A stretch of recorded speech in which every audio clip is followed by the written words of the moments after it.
As the sun rises in the early morning, many animals awake from the slumber. Many will awake in wide open fields or dense forests surrounded by other wildlife. However, the unique creature we will follow today resides in an uncommon urban habitat. We are of course talking about the noble cell phone. I'm an announcer with a British accent, and this is Discovery Channel, a day in the life of a cell phone. Before we start, we would like to provide some insight on the ancestors of the cell phone and how it came to be the distinguished and complex creature it is today. The evolutionary process all began decades ago with the first telephone.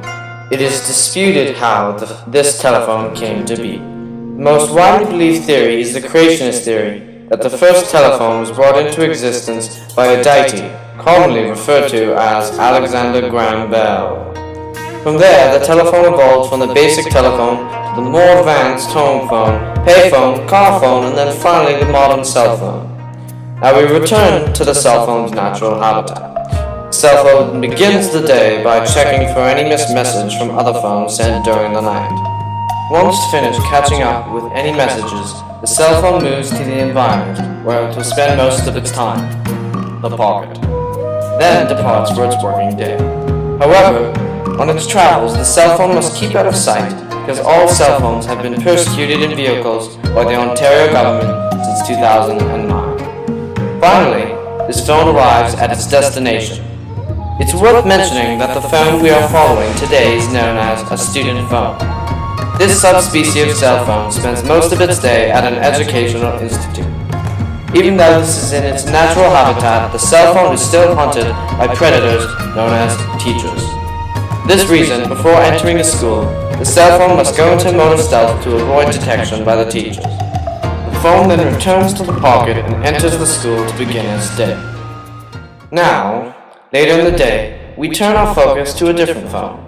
This particular phone has a touchscreen display, which makes it more efficient and unique from some of the other cell phones of today. This particular phone uses its touchscreen to type a text message faster in class.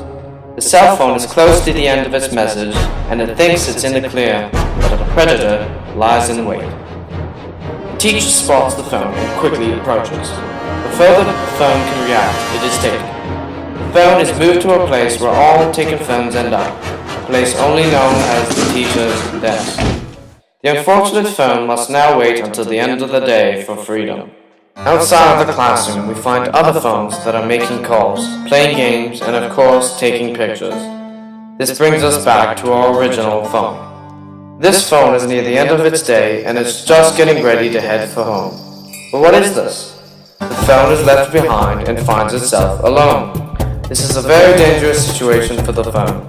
Being alone in the wind leaves itself susceptible to rain, frigid cold, or the possibility of being picked up by any passer-by, or worse, a teacher. Finally, a friendly stranger walks by and spots our phone. He finds the home number on the phone contacts and calls. It's only a few minutes before the vehicle returns, and the phone finds itself on its way back to its home. It's the end of the day, now the phone is back where it started. After one last check for messages, the phone goes on standby and connects to its power source to gain the energy it needs for another long day tomorrow. Tune in next week for our next episode, The Day in the Life of a Laptop.